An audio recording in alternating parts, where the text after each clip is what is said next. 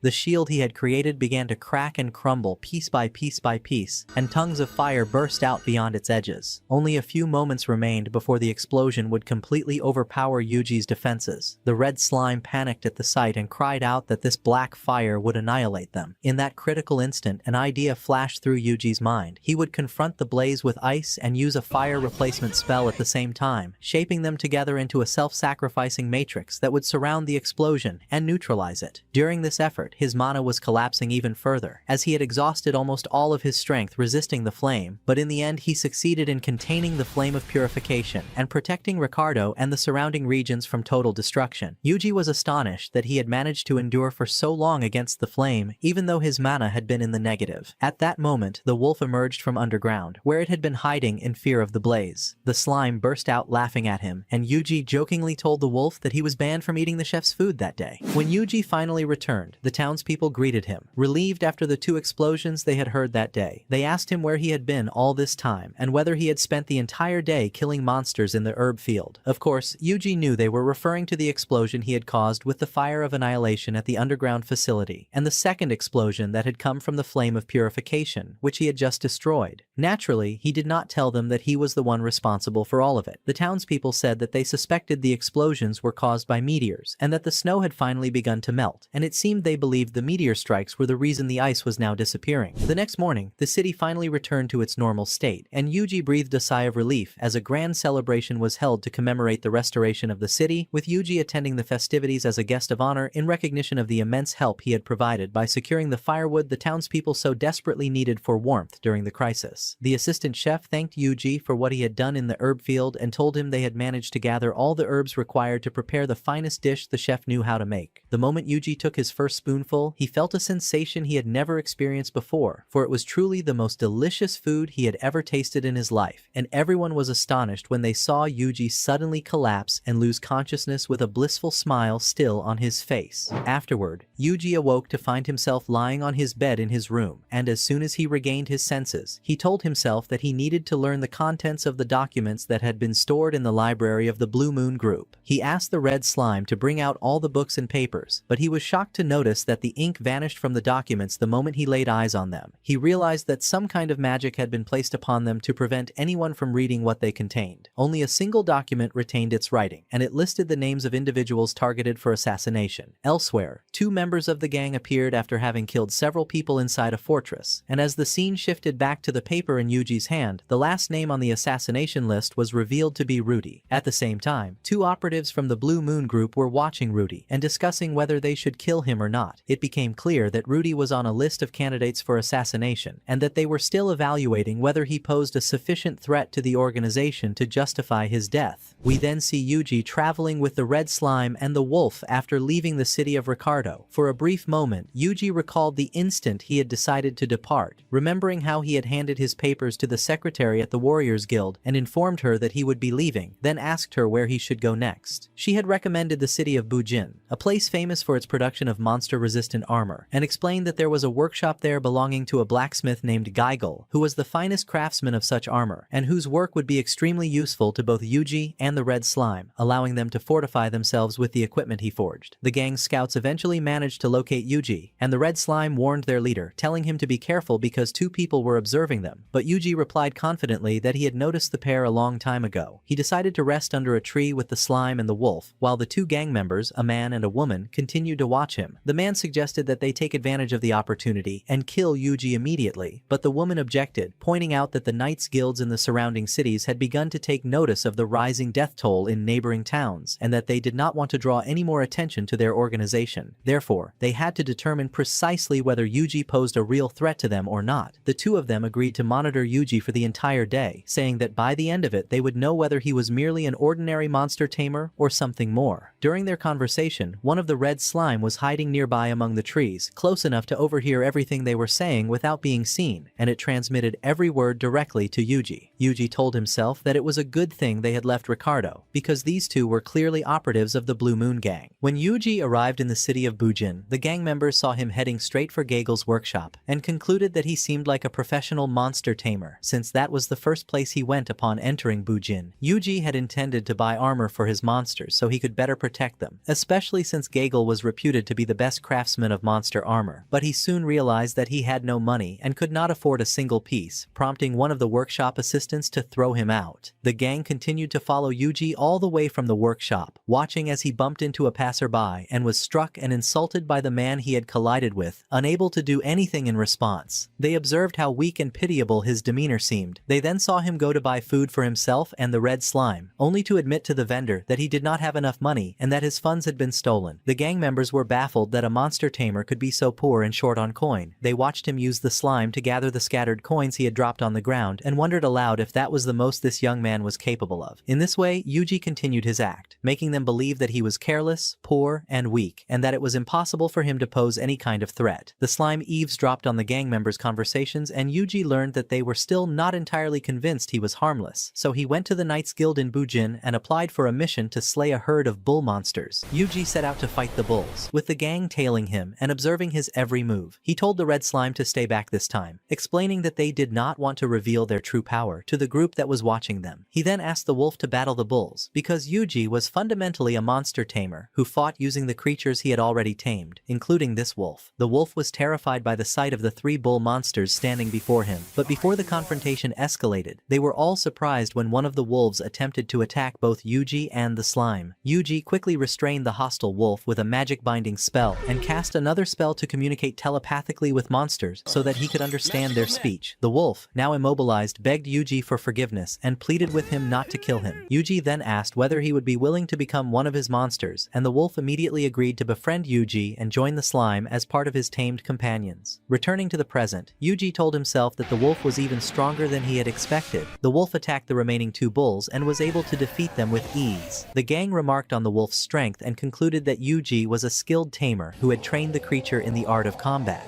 Yuji then used a magic spell to enhance the bulls' power far beyond their natural limits, and the beasts charged the wolf a second time with all their might. Even so, the wolf again managed to defeat them and kill them all. After that, Yuji cast another spell to return the monster's strength to its normal state, and the wolf felt frustrated that his own power had dropped once more. At this point, Yuji's plan began to take effect. The gang revised their opinion of the wolf, and Yuji was caught off guard when he realized that he had slightly overdone the bull's strength, to the point where the wolf began running in fear while the monsters chased him. Yuji considered using the same strengthening spell on the wolf to balance the fight, but the wolf refused and insisted on facing the monsters alone without any help. He hurled himself at the bulls with everything he had and ultimately defeated them, but only after a long and grueling struggle. Even then, the gang's perception of the wolf did not improve. They still saw him as not particularly strong since it had taken him so long and so much effort to defeat the bull monsters. Yuji was pleased that his plan seemed to be working, but suddenly one of the bulls got back up. Yuji prepared a spell and summoned a magic sword to finish the creature off, and in that moment, the gang members were stunned by what they saw, wondering how a mere monster tamer could call forth a magical sword. They began to suspect that Yuji might not be just an ordinary tamer after all. Unsure of what to do, Yuji feared that his scheme had failed now that he had revealed a glimpse of his power, but he decided to continue the act, pretending that he had summoned the sword by accident, and without meaning to, as if he were an inexperienced novice. The gang members accepted this explanation, and ultimately chose not to kill Yuji, deciding that he posed no threat whatsoever to them or to the Blue Moon organization, and they left him and departed. That evening, Yuji watched them as they spoke with the Blue Moon leader through a magical orb. One of the operatives reported that they had spent the entire night monitoring Yuji and had concluded that he did not represent any danger to them at all. The leader replied that they were facing a serious crisis because the village had been completely destroyed and the flame of purification had been activated, which meant there had been a conspiracy against them that had ruined their plan in the village. The operatives asked if the person responsible for that disaster was going to be their next target, and the leader answered that they still did not know his identity, but it was clear that he was a first-class warrior. What mattered now was that they focus on their assigned target and carry out their mission, and he wished them success. From their conversation, Yuji realized that their next target was the Elder Steel, the very man who had given him the dagger to fight the legendary Blue Dragon. Without hesitation, Yuji transferred a freezing spell to the slime that had been spying on them, and it froze both operatives before they could confront the slime. The next day, Yuji returned once more to Geigel's workshop. The assistant recognized him and asked whether he was the same man who had come the previous day and been thrown out for having no money. Yuji confirmed it and explained that this time he had money and wanted armor for his monsters. The assistant scoffed and asked if he meant armor for the slime, telling him to leave because Geigel's armor would never suit his slimes. Suddenly, Geigel himself appeared and told the assistant that it was not his place to turn customers away, and that he alone would decide whether his armor was suitable for the slime or not. He asked Yuji if he was the tamer of these slimes, and Yuji replied that he was. Geigel then scolded the assistant, calling the slimes the strongest clients he had ever seen, and accusing the assistant of driving them off. Yuji was taken aback and thought to himself that Geigel clearly had sharp insight and a good sense of judgment. Geigel told Yuji that, unfortunately, he currently had no armor in stock for monsters as powerful as the slime, but that he could forge special armor specifically for them. Yuji agreed and thanked him, but Geigel said there was one problem, then looked toward the volcano near Bujin, inside which a monster could be seen amidst the lava. He explained that he would need jewels extracted from the red and blue dragons living on the volcano because the red slime and the wolf were among the strongest monsters, and their armor would have to be powerful enough to match them, with these jewels being the only viable solution. Geigel warned Yuji that he had to prepare himself carefully, as fighting blue-type dragons was extremely difficult, and no one from their city had ever managed to defeat one. Even so, he said he would be ready to craft the armor Yuji wanted as soon as the required dragon jewels were brought to him. After finishing his conversation with Geigel, Yuji went to the Knights Guild in Bujin and asked the secretary for all available missions involving red and blue dragons so he could hunt them down. The receptionist was shocked by his request and asked how he intended to defeat so many dragons when he was just a monster tamer. Yuji told her that he would use magic against them and that he could easily defeat them that way. The receptionist explained that he could not use magic on them because the jewels embedded in their bodies granted them resistance to spells, and that ordinary attacks would not work either because their hides were thick and tough. Their only weakness was water, but it was extremely difficult to carry large amounts of water up to the volcano. Yuji replied that they could simply use magic to generate the water, but the secretary cautioned him that the amount needed would consume an enormous quantity of mana. She added that there was another problem. To reach the volcano, he would have to cross a river inhabited by a man-eating fish called the piranha, which swam near the surface, and that if it caught him, he would die instantly. Yuji responded by saying that he wanted that mission as well, along with the dragon hunts. The following day, Yuji, the wolf, and the slimes arrived at the river, where Yuji saw one of his blue slimes speaking with another slime, a red one of a different type, and he was puzzled by the appearance of this red slime until the system screen revealed its identity, and he realized that it too was a tamed monster just like his own. And when they asked it whether the volcano was active or dormant, the red slime replied that it was dormant, and then decided to help Yuji and his blue slime companions. They finally reached the river the secretary had mentioned, the one inhabited by the man-eating piranha. But Yuji noticed that there was nothing visible on the surface of the water, and he could not see anything deeper beneath it. He asked the slimes if they knew how to swim, but unfortunately they did not. Yuji then cast a spell that formed a net-like construct and lowered the slimes into the water to search for the piranha, and no sooner had they gone under than they fled back in panic and warned Yuji and the other slimes, prompting Yuji to use the slime net to try to capture the creature and pull it out of the water. But at that moment, the piranha revealed itself, tore apart the net, and escaped. Yuji tried freezing it with an ice spell, and for a moment they all thought they had killed it, but the piranha shattered the ice and broke free, lunging at them again. again, and only then did Yuji use a fire spell and finally destroy it. With the river behind them, Yuji, the slimes, and the wolf crossed over and saw the dragons circling around the volcano. The slimes were filled with terror at the thought of fighting dragons and froze where they stood, and the time came for Yuji to face the dragons alone. He targeted the first dragon he saw and used a water spell against it, discovering that the secretary had been right, and that water truly was these dragons' weakness. As soon as the dragon died, a red jewel emerged from its body, the very gem Geigel had described. When the slimes saw the slain dragon, their confidence returned, their fear of dragons broke, and they decided to help Yuji collect the jewels. Yuji transferred the water spell to them, and together they defeated the red dragons around the volcano and harvested their gems. Suddenly, Yuji saw the blue dragon, whose size and form made it clear that it was far stronger than any of the red dragons, its body towering over them in both bulk and height. Yuji ordered 10 of the slimes to surround the creature and granted them all the water cannon spell, but even that much water failed to harm the blue dragon. He then tried a mid-level ice spell, yet the dragon broke through the ice with ease, forcing Yuji to command the slimes to converge in one place, while he imbued them with a high-level freezing spell. A massive crystal of ice formed around the dragon, and although its intense body heat eventually melted all of the ice, its strength collapsed afterward, and it died, leaving behind a blue jewel. Yuji told himself that this gem would surely grant them far stronger armor. All that day, Yuji continued channeling the water spell to the slimes, and by evening he submitted all the missions he had completed to the secretary, who was stunned that a mere monster tamer had managed to kill 202 dragons and defeat the monstrous piranha as well. She thanked him for the enormous service he had rendered the city. Yuji informed her that the piranha had not been swimming near the surface, but instead lurking in a deep pit, and that he had lured it upward before killing it. The secretary told him she would correct the information they had on record and include the new details in a report to neighboring cities, thanking him once more. Yuji then left the guild and headed back to Geigel's workshop, asking if they were still open. Geigel's assistant was astonished to see Yuji return so quickly on the very same day. Yuji showed Geigel the blue dragon jewel, and the blacksmith was shocked that Yuji had slain a blue dragon alone, telling him that he was clearly far stronger than he had first imagined, and that, with this gem, he could forge the finest possible armor for the wolf. Yuji surprised him yet again by producing a second blue dragon jewel and telling him to use it to craft armor for the slimes as well. Geigel and his assistant were dumbfounded by the sight of the two gems, and then Yuji drew out the red dragon jewels. Geigel, still reeling, said he could hardly believe his eyes and asked whether what he was seeing was real. When Yuji inquired what he meant, Geigel explained that the jewels were incredibly pure and of immense value, and that with them he could forge the strongest armor he was capable of crafting. Because of the massive ice mass the slimes had been able to conjure, Yuji knew that this armor would multiply their strength by roughly 10 times, and he asked Geigel to keep everything he had seen a secret between them. Afterward,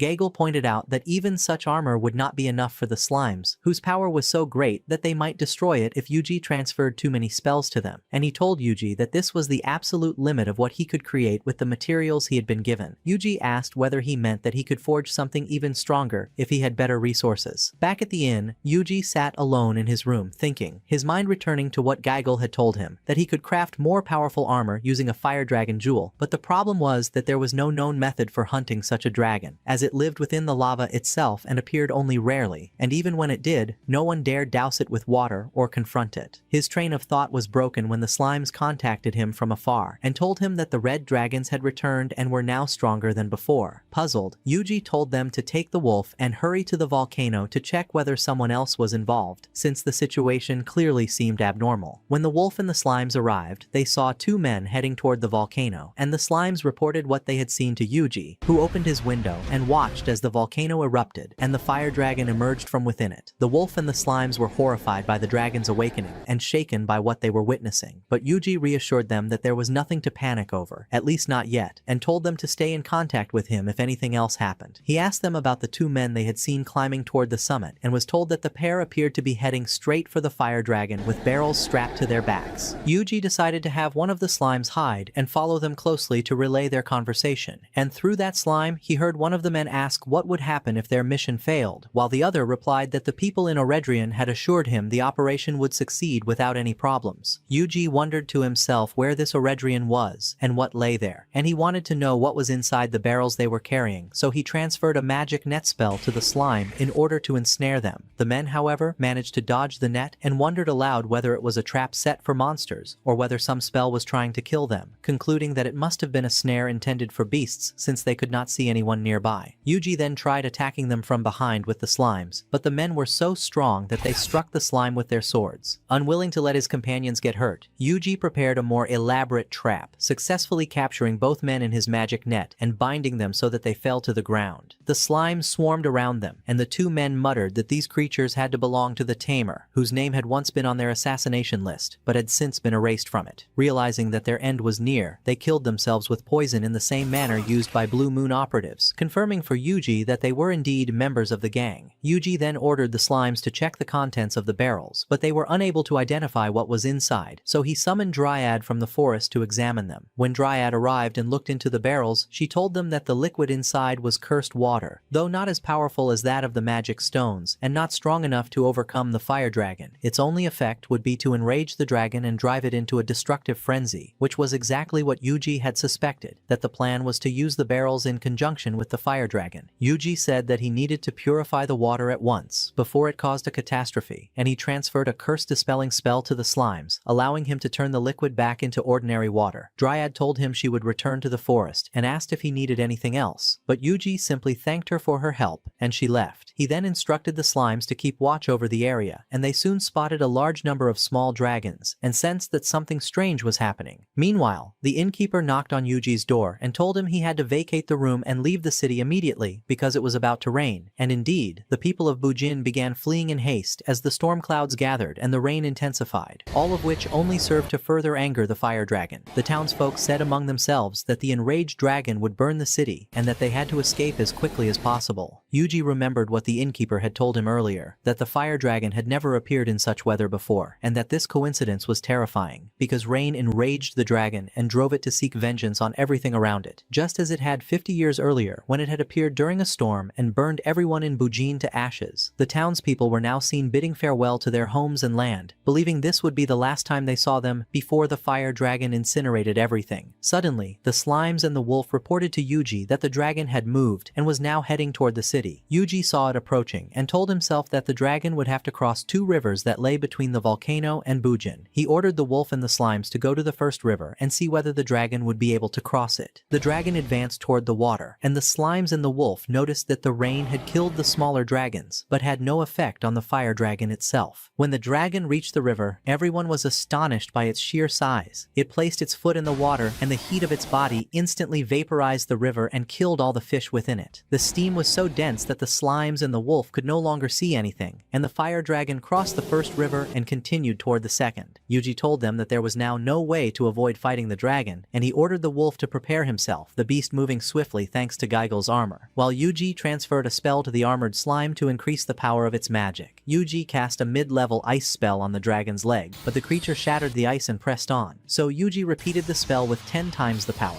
and aimed it at the dragon's head. Yet even then the fire dragon broke free. The dragon gathered flames to unleash against Yuji, who responded by conjuring a shield spell to resist the attack, and successfully blocked the blast. But the dragon continued on its path toward the city. When it reached the second river, the slimes felt a wave of despair and believed the dragon would annihilate Bujin, but Yuji refused to give in, telling them that everything that had happened so far had been nothing more than a distraction to buy time. The slimes were stunned to discover that Yuji had secretly stored an enormous quantity of water to engulf and drown the dragon, and he explained that he had constructed magical barriers around the second river after the dragon had crossed the first, in order to accumulate as much water as possible and unleash it on the dragon should it manage to reach that point. He sent the wolf and the slimes to observe the dragon closely and told them to pay very careful attention. When they reached the fire dragon's location, they found it standing still and seemingly motionless, and the slimes informed Yuji that the plan had worked. However, in the very next instant, the dragon suddenly moved and unleashed a blazing beam of fire toward them, and only at the last moment did Yuji manage to conjure a shield to protect them from the flames, ordering the wolf and the slimes to back away from him a little. The dragon then began gathering an even larger fireball than before, one powerful enough to obliterate the entire city, and Yuji realized that he would have to use all of his strength against it, even if that meant exhausting every last drop of his mana. He told himself that he still had the mana recovery potion Dryad had given him, so there was no problem in fighting the dragon at full power, since he had already taken precautions to safeguard himself. Yuji then invoked the Curse of Eternal Frost and hurled its power against the torrent of flames the dragon had released. The overwhelming force of the ice completely drained the dragon's energy, and the freezing beam overpowered its fire, encasing the creature in ice until it was immobilized, and its magical magical power collapsed entirely. The fire dragon jewel that Gagel had mentioned appeared, and at that same moment the sun broke through the clouds again, the storms ended, and the rain ceased. The slimes stared in awe at the jewel that had emerged after the fire dragon's defeat, for it was the largest gem they had ever seen, far bigger even than the red and blue dragon jewels, and they burst into celebration over their victory, only to point out to Yuji a strange device nearby whose origin they did not recognize. Before sunset, Yuji went to Gagel's workshop, where the blacksmith remarked that the city had survived the fire dragon by nothing short of a miracle, then asked what had brought Yuji back so soon. Yuji showed him the fire dragon jewel, but lied and claimed it was a rare gem he had found inside a small dragon on the volcano. Gagel believed him, reasoning that jewels from smaller dragons were usually nowhere near that size. Yet he could not help suspecting that this was actually a fire dragon jewel, though he did not manage to voice his doubts or pursue the matter further. That night, Yuji visited the Adventurers Guild and asked the secretary whether she had ever heard of the city of Oredrian. She answered that she had, but that it was not the best place for adventurers to visit. Yuji was puzzled and asked why, and she explained that Oredrian was a mysterious city with no real ties to surrounding towns and villages, whose people kept to themselves and rarely interacted with outsiders. Yuji said he had another question, then had the slimes bring out the strange device they had found on the volcano. The secretary was stunned when she saw it and demanded to know where he had gotten it, and Yuji replied that he had found it up on the mountain. She told him that it was one of the artificial rain machines, and that there was one in every city's guild. Yuji asked whether such devices could control the weather, and she confirmed that they could and were used in times of drought and famine, adding that all the city guilds possessed one. When she examined the engraved guild name on the machine's surface, she saw that it had been carved there but was no longer clearly visible. Yuji recalled the conversation between the two Blue Moon operatives on the volcano, when they had talked about Oredrian, and how the people there had assured them their operation would succeed without trouble, and he began to suspect that this particular machine belonged to Oredrian. The next morning, Yuji returned to Geigel's workshop and received the armor the blacksmith had finished, which he described as legendary class equipment, the strongest armor he had ever forged in his life. Yuji thanked him for his help and said he would test the armor right away, but Geigel stopped him, insisting that he could not use it there because it would pose a danger to the city. Yuji assured him that he would only activate it in an appropriate place, and as he prepared to leave, Geigel asked if he still had no intention of telling him his name before departing. Yuji replied that he did not want to draw attention to himself and preferred to remain unknown to people, prompting Geigel to wish him luck on his journey and warn him to be careful and watch over his own safety. In the forest, inside a gigantic enchanted tree, the leader of the Blue Moon organization was seen casting powerful spells as part of a grand conspiracy against the world, wishing for its ruin and annihilation, proclaiming that the moon's shadow would drag the world into darkness and extinction, from which the so-called sages would be born. Somewhere else, the Elder Steel watched the sky after the clouds had vanished and the sun had appeared, while Yuji, having left Bujin, headed straight toward the city of Oredrian. Upon arriving in Oredrian, Yuji entered the Warriors Guild, drawing the gaze of everyone present because of the wolf and the slimes accompanying him. He walked over to the mission board where the adventurers' requests were posted, and found that there were no jobs that suited him. Speaking loudly enough to be heard by the two people he knew were watching him, he remarked that it was obvious there were no new quests available. At the same time, Yuji had already sent a hidden slime to follow those two and listen to everything they said. The conversation between them went as follows. One of them said that the adventurer with black hair and eyes was Yuji, wasn't he? And the other replied that he was indeed the same Yuji who had once been on their candidate assassination list, but that the headquarters had decided he posed no real threat to them. The first man objected, saying that this judgment had come from a low-ranking member of Blue Moon whose opinion they could not trust, and that it would be better to kill Yuji and exploit the chance of his presence in the city. The second pointed out that such an act would cause them serious trouble and risk exposing the organization, thereby wasting years of careful planning, then reminded his companion why they had gone so far as to purchase an artificial rain machine in the first place. The first man complained that the device had been useless in the end anyway, since even after the rain fell, someone had still managed to kill the fire dragon. Throughout this exchange, Yuji listened to every word. Behind him, the Elder Steel and his aide Rohan appeared, and they all moved deeper into the city where they could talk safely, away from prying eyes and ears. Their conversation stretched on, and Yuji learned from Steel that the Adventurers Guild in Oredrian was entirely under Blue Moon control. Steel then began telling Yuji about his past with Walter, explaining that there had once been a group called Blue Moon, and that he himself had been a well-known adventurer and warrior at the time. A number of outcast and persecuted fighters had joined their ranks, and Walter had been among them. They welcomed him in, and over time Walter became Steel's right hand, or so Steel had believed. In truth, Walter was driven by by grand ambitions, and Steel's presence in the group had never suited his plans. One day, a message arrived ordering Steel to disband Blue Moon, but he refused to carry out the command because he was afraid of losing his comrades. A few days later, they were attacked, and by sheer luck, Steel managed to escape, though all of his companions were killed, and he lost them forever. That message had been a warning of what was to come. The purpose of the assault was to seize control of Blue Moon, and Steel realized that the mastermind behind it all was Walter, as no one else could have orchestrated such a betrayal. Walter had twisted the principles they once followed, reshaping them to match his own desires and obsessions until the group's goal became the purification and annihilation of the world. And from this shift, the current Blue Moon organization was born. Steel said it was now clear that Walter had taken control of Oredrian and that he had come here to warn Yuji. He went on to say that he had recently received another message stating that chaos would spread and that the villain would scatter people's paths, and that the addressee was to help the hero so that goodness could return once more. When Yuji asked what the message meant, Steel explained that the villain mentioned in it was Walter, whose actions would increase the chaos, and that the hero was Yuji himself. Steel expressed his faith in Yuji's ability to face Walter, saying that the legends spoke of a hero who carried the Kit dagger, and that no one else possessed that weapon, and he urged Yuji to prepare and ready himself. Later, Rohan was seen asking Steel whether that young man was truly the hero, and why Steel had not told him the entire message, pointing out that there had been more written on the scroll than what he had shared with Yuji. Steel replied that if Yuji knew the rest of the prophecy, he would surely obey it blindly and end up doing nothing. Meanwhile, Walter was conferring with one of his spies, who reported that Steel had met someone believed to be the hero. Walter asked if this hero was the tamer they had heard about, and the spy confirmed it. Walter then asked whether everything was ready as he had ordered, and the spy assured him that all arrangements were complete. Walter dismissed him and cast a spell to enter a secret chamber, where he revealed the full text of the message that had originally been sent to the priest Steel. Chaos will grow, and the villain will scatter the way of the people. Aid the hero, and goodness will return once more, followed by the final line that Steel had concealed from Yuji. Death shall be the fate of the hero's guide.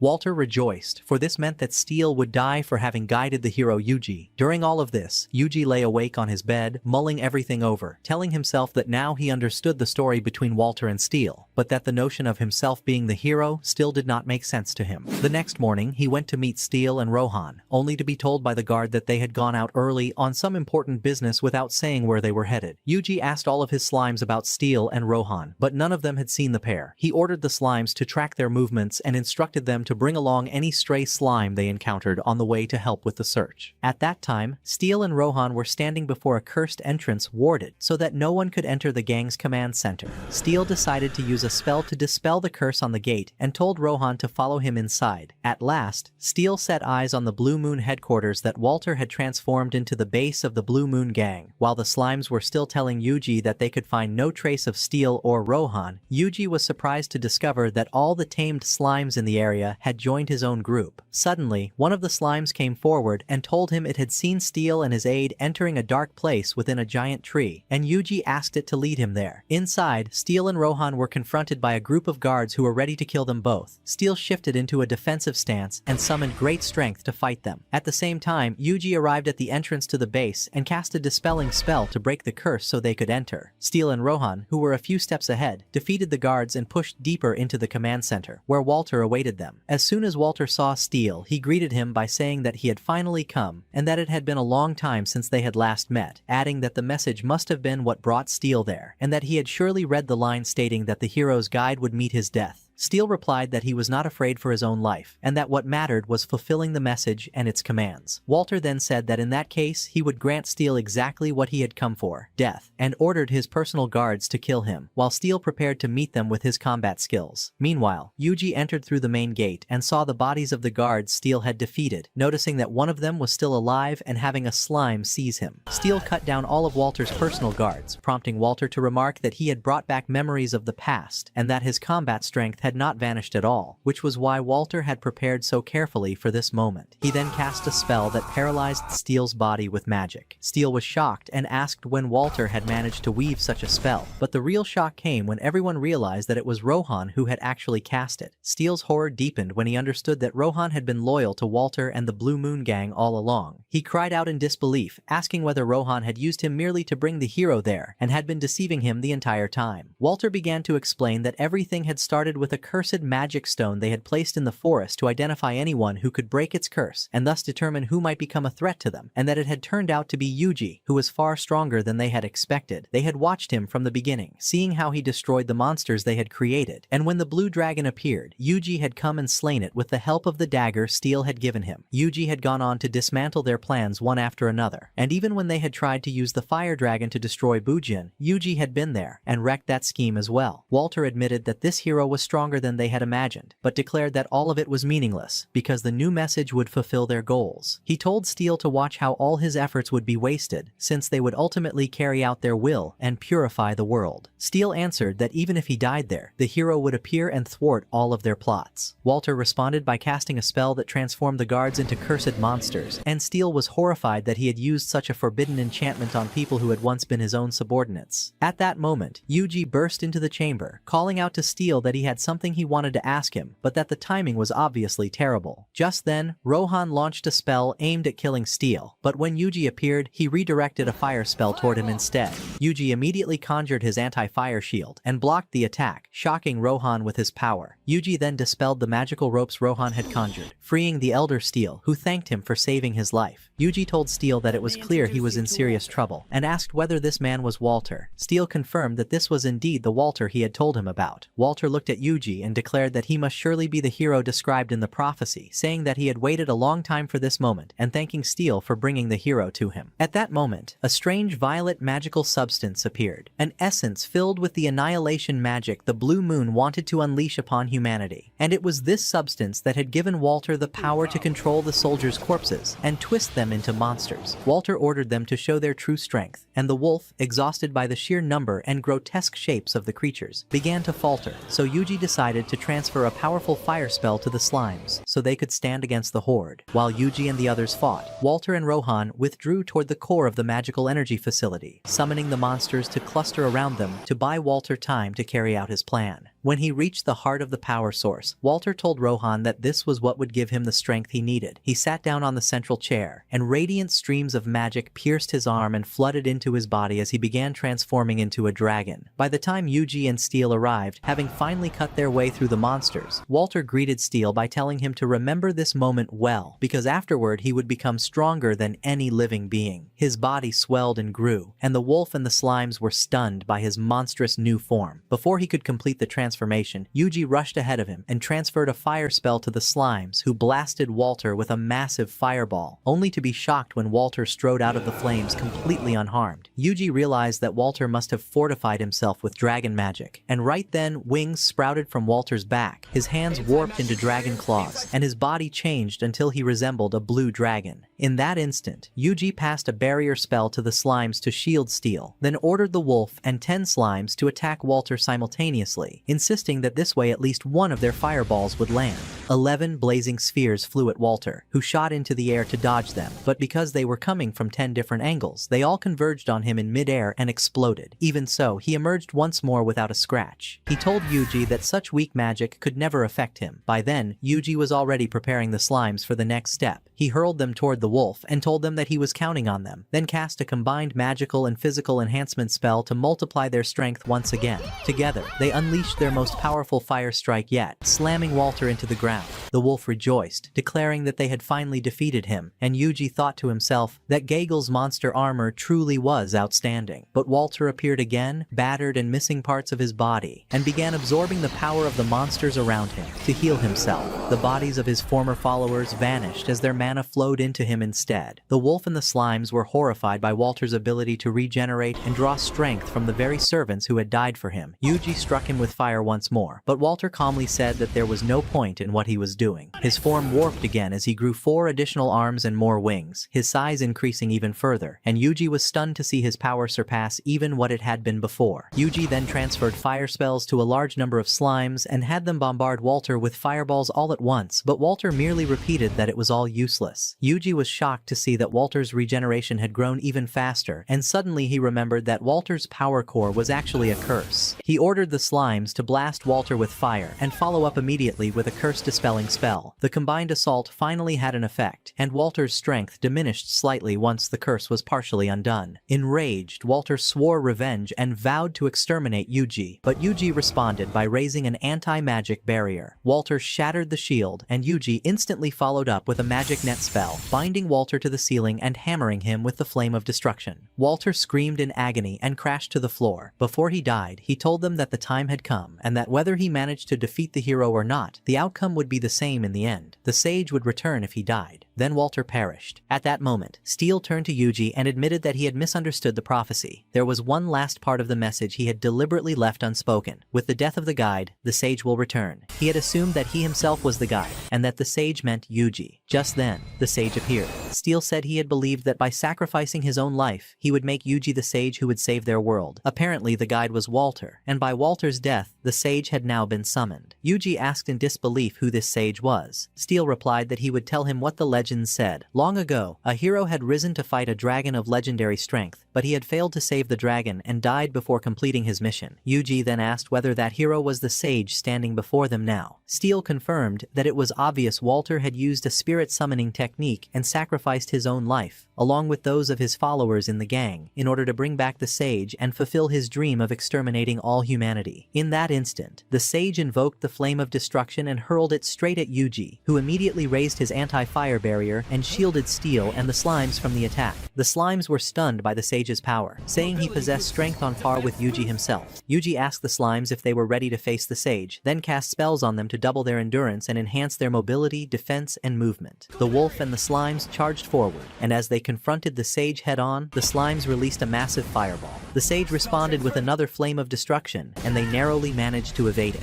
Yuji then granted the slimes a fireball spell to attack the sage from behind, but he blocked that blow as well. Yuji spoke to the slimes and the wolf, telling them they would be able to hit him if they attacked from every direction at once, but he also realized he had already consumed a great deal of mana and wondered how the sage could use the flame of destruction so freely without draining his own energy. Yuji ordered the slimes to gather above the sage and merge together, then transferred a tenfold amplified frost spell to them, which they unleashed upon the sage, who raised a shield and shattered the massive block of ice around him. Yuji immediately followed up by giving them a fire spell magnified 10 times as well, and this time they managed to strike the sage and knock him to the ground. Yuji rejoiced, but the sage suddenly appeared in front of him and cast the flame of destruction tenfold. In that critical moment, Yuji answered in kind, invoking the same spell with equal force and number. The sage was shocked by Yuji's power and resistance, and Yuji unexpectedly overwhelmed him. The slimes cheered at Yuji's apparent victory in the battle. Yuji glanced at his mana readout and saw that it had dipped into the negative, telling himself that he had barely managed to beat the sage in time.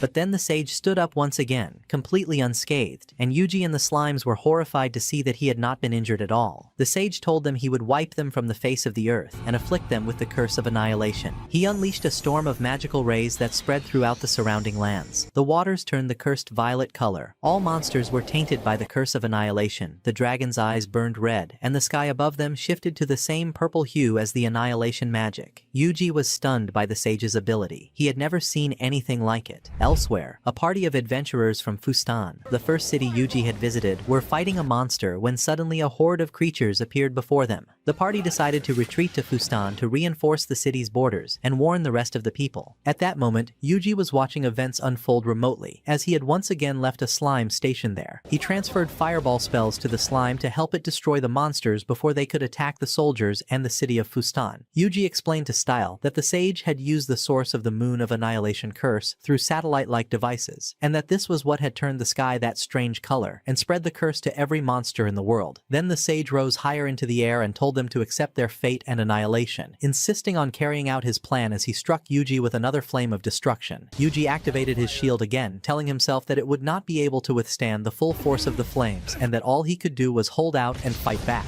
He answered the sage with a flame of destruction of his own, and everyone present was shocked by the clash of their powers, while Steel prayed that Yuji would overcome the sage. As Yuji struggled against him, the slimes reported a dire situation. The monsters were marching toward Oredrian in enormous numbers with terrifying eyes, and other beasts were heading toward the city of Kenya. Yuji transferred fireball spells to the slimes to help them confront these monsters. monsters, then noticed that his mana had fallen deep into negative values and wondered what he could possibly do next. At that point, Dryad spoke to him through one of the slimes, telling him that everyone in Fustan had gathered in the central square. Yuji watched as the adventurers in Fustan prepared to defend their homeland, saying that Yuji had always protected them and that now it was their turn to protect themselves, show him their true strength, and fight for their land. Dryad was brewing magical concoctions to use against the monsters and told Yuji that they were all ready to fight and would help him protect their city. With that, Yuji felt relieved, knowing he no longer had to worry about Fustan. He told the slimes to stay with Dryad and the other adventurers as reserves, since they would support them with spells as well. The slimes in Kenya relayed a similar message, and the commander of the adventurers there prepared for war, encouraging the soldiers to take Yuji as their example and resist the monsters to their last breath. Tina and Lisa also readied themselves for battle alongside the other adventurers, declaring that they would defend their city with all their strength, while the chef vowed to prepare the finest dishes in the world for them when they returned victorious. Yuji felt joyful and reassured, knowing that the 4 cities, Fustan, Kenya, Ricardo, and Bujin, were all prepared to defend themselves. He then granted all the soldiers and adventurers offensive and defensive enhancement spells, as well as a special anti-magic enhancement, and almost instantly, the fighters of Fustan felt their power surge, realizing they would now be able to defeat the monsters more quickly and easily. Yuji told himself that this was good, and that the people of the cities would now be able to protect themselves with far less difficulty. At that moment, Steel informed him that he had just received another message, one that said, "When the sun and the moon come together, the miracle will be fulfilled." At that moment, Yuji resolved to do everything in his power to defeat the villain, drinking the mana recovery potions that Dryad had prepared for him, which restored his mana to its normal state from before his battle with the sage, and then he cast a barrier spell to raise himself up to the sage's level. The sage asked him if he was still determined to stand in the way of annihilation, and demanded to know why he wanted to protect the world, and Yuji replied that he did not really know the exact reason, prompting the sage to mock him and say that someone like him did not need a reason at all to protect the world. The sage then invoked the flame of destruction 3 times simultaneously and hurled it at Yuji, telling him to keep fighting like that until his strength ran out, and that his body would not be able to withstand it, even if he restored his mana again and again. Suddenly, a new frost spell appeared for Yuji on his system screen, and he wondered whether this was the miracle Steel had spoken of in the prophecy. Yuji struck the sage with the frost spell and knocked him to the ground, realizing he would need to use it multiple times, so he hit the sage with it more than 10 times in succession, only to discover that these attacks were not truly affecting him. In that critical instant, Yuji closed in and fought the sage with the kit dagger, casting an explosion isolation spell to shield himself from the destructive backlash of the sage's power, and with that combination, he finally managed to kill him. The barrier detonated and then vanished. The sage's magical power disappeared. The color of the sky returned to normal. The catastrophe was finally resolved, and evil came to an end. Overjoyed, Steel thanked Yuji from the bottom of his heart, embraced him, and wished that they might meet again someday. That night, Yuji left the city of Eredrian, and the slimes reassured him that peace had at last returned to all the cities. Elsewhere, the guild leaders in Eredrian were talking among themselves, saying that they had lost contact with their leader Walter, and did not know why. One of them mentioned rumors that the plan to summon the sage had failed, and that Walter had vanished along with his followers, and another insisted that they should report this to headquarters. Their commander, however, told him there was no need to bother the upper ranks with such trifles, because only a few days remained before the world's destruction. The purification device was nearly complete, and as soon as it started operating they would be able to destroy the entire world and bring about its annihilation. For now, he said, what mattered as members of Blue Moon was that they focus on their current objective, which was to defeat the Black Calamity Dragon, the dragon the sage had never been able to kill in his lifetime. During all of this, Yuji was listening to their conversation while he ate and said to himself in amazement that a destruction device and a Black Calamity Dragon could only mean that the Blue Moon Gang had no intention of ever stopping their chaos and sabotage. Shortly afterward, a pack of savage tigers attacked Yuji, and he put down his food and rose to defeat them. The following day, Yuji brought these monsters to the guild in the neighboring city and handed over the wild tigers. The secretary was astonished and asked where his party members were, since this was a very large mission, and the reward would normally be divided equally among the team, but Yuji replied in confusion that he always fought alone. The secretary began to cry, assuming that Yuji had not yet accepted the trauma of his comrades being killed by the tigers, and told him with heartfelt sympathy that they were now in a better place and were surely happy that he was still alive, while Yuji stood there shocked by how completely she had misunderstood him. Then the guildmaster Megia arrived, and when she saw the tigers, she immediately recognized that they had been slain with fire magic and said that there was only one person who could have killed them this way. She announced to all the adventurers that Yuji was the very person spoken of in the legends, the one who used slimes to fight monsters with magic. Yuji fell to the floor as his fame suddenly spread and he did not know what to say to them. And thus our tale comes to an end, after our hero Yuji became the most renowned legendary hero in the land. If you enjoyed the video, don't forget to like and subscribe. Goodbye.